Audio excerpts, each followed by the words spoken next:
होती है कि इतनी दबंगई के खुलेआम ऐलान करते हैं कि उनकी सरकार अगर हरियाणा में फिर से आ गई तो वह खर्ची भी लेंगे और पर्ची भी लेंगे और पर्ची लेंगे तो खर्ची लेंगे ही लेंगे और पर्ची लेंगे और खर्ची लेंगे, मगर आपकी नहीं लेंगे। कहां की लेंगे? आपको मालूम है ये गाय चर करके दूध कहां लेकर के जाने वाली है।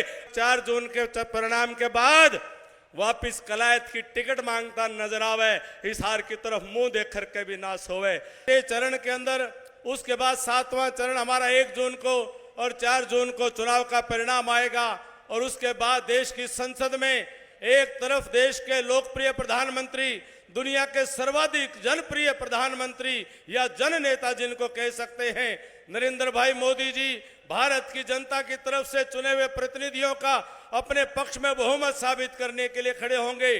और दूसरी तरफ जो मुगलिया गठबंधन है, गमंडिया गठबंधन है, वो इंडिया अलायंस के नेता के तौर पर राहुल गांधी अपना बहुमत साबित करने के लिए खड़े होंगे। आपको चुनाव करना है कि हमारा हिसार का हाथ वह किसके पक्ष में खड़ा हो।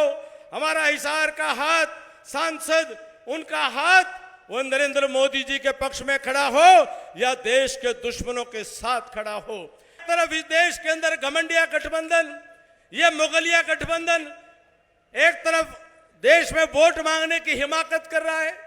जरा सोच करके देखें, विचार करके देखें कि राहुल गांधी किस प्रकार की संस्कृति का नेतृत्व कर रहे हैं।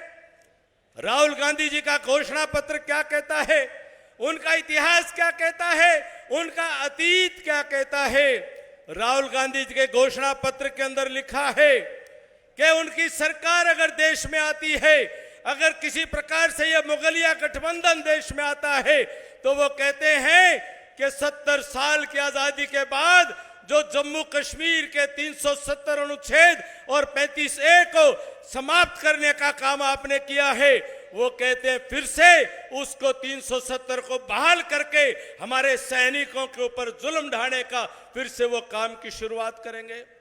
बताइए, कांग्रेस पार्टी है आज अपने घोषणा पत्र में आज ऐलान करके कह रही है, ये पूरे हिंदुस्तान में जा करके कह रहे हैं कि एक बार इस मुगलिया सल्तनत की दोबारा सरकार आ जाए, ये देश के संविधान में परिवर्तन करके हमारे दलितों और पिछड़ों का जो आरक्षण है, जो बाबा साहब अंबेडकर ने दिया है, उस पर डाका डाल करके मजहब के आधार पर आरक्षण दे करके दलितों और पिछड़ों के आरक्षण पर चोट पहुंचाते हुए, उसको कम करते हुए मजहबी लोगों को आरक्षण देने की इनकी घोषणा पत्र के अंदर सूचनाएं आ रही हैं। भारत के सर्वोच्च न्यायालय में हलफनामा दाखिल करके कहा था कि इस हिंदुस्तान की आत्मा, इस हिंदुस्तान की संस्कार का प्राण तत्व भगवान राम, कांग्रेस ने कहा सुप्रीम कोर्ट में एफिडेविट दे करके, शपथ पत्र लगा करके, हलफनामा दे करके कहा कि राम कभी हुए ही नहीं। कांग्रेस ने कहा था कि न कभी राम हुए, न कभी राम सेतु बना था, ये सारी बातें काल्पनिक है। हिसार के लोगों, ये आपके खून को, आपकी बहादुरी को चुनौती है। मेरे हिसार की सरदारी, ये देश के कांग्रेस के लोग आपकी बहादुरी को ललकारने का काम कर रहे हैं। ये बहरूपिये बन करके, ये ठगी ठोर, ये आप सबको बहकाने की कोशिश करेंगे।